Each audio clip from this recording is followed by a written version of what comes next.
Boom, boom, boom! Sa magandang araw po, mga kababayan, ka-Pokemon. Narito po ang inyong munting lingkod. Jessa Trading! Welcome po kayo! Welcome po kayo sa ating live.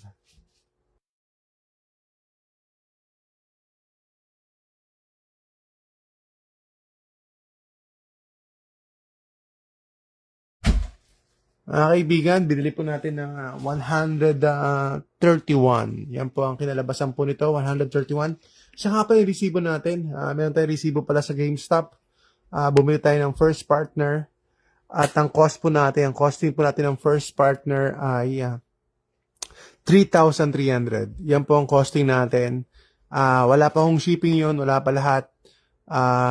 Dito pa ho yun, dadalhin ko pa sa Pilipinas, papadala pa natin ng Pilipinas.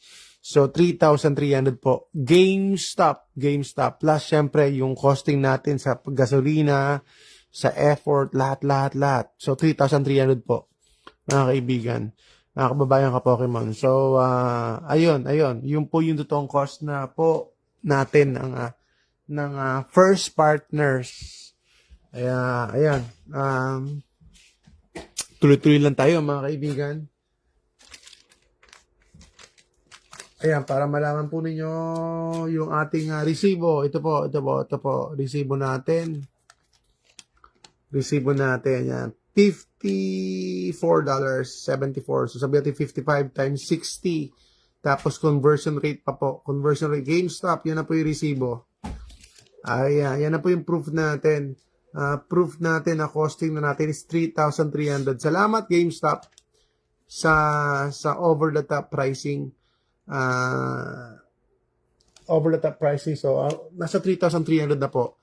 And then maswerte na po kayo kung $60 po yung peso. Nasa 60 plus na po, 60.34 gano'n. Depende, may conversion po yun. Depende po sa gagamitin niyo.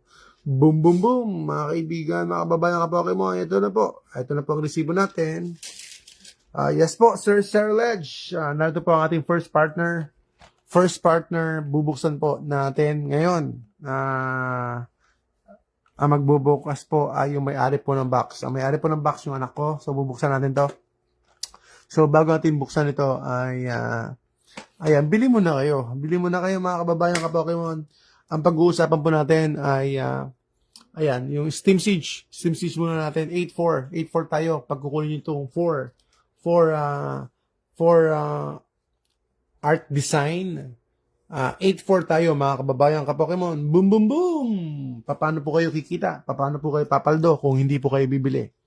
So, making profit, you make profit when you buy. You make the profit when you buy. So, wala akong ginagawa ngayon kahit na ang hirap po,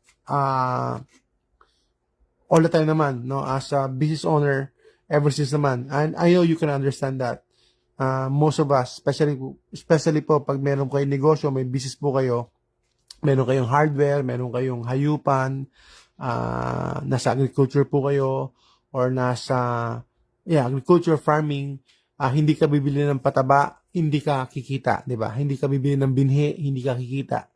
So, hindi ka bibili nasa real estate ka, nagbebenta ka ng lupa, hindi ka makakabenta ng lupa kung hindi ka bibili ng lupa. So, you really make profit when you buy. So, negosyante, meron kayong maliit na grocery store, meron kayong sari-sari store, kikita kayo pag bumibili kayo ng stocks ninyo. Pag hindi kayo bibili ng stocks ninyo, hindi kayo kikita. Kasi anong bibenta nyo, di ba? Wala kayong bibenta. So, you make profit when you buy. So, as a business owner, as an entrepreneur, basic po yun. Although medyo mahirap, especially po pag saver kayo, pag nagtatrabaho kayo ng todo, tapos para makapag-ipon, para makapagtabi ng pera, pero it's para sa akin, nahihirapan ako. Personally, nahihirapan ako kasi saver ako. I try my best to save money, pero syempre, as an entrepreneur, nag-try hard tayo na ibili po yung sinisave natin. So, that's part of it. Bye, mga kaibigan, para po pumaldo kayo. Especially po sa Pokemon. At alam nyo naman po, inyong munting lingkod, still investing tayo. ang target natin ay mag-produce tayo through content creation. Mag-produce po tayo ng mga future Pokemon Millionaire. Boom, boom, boom!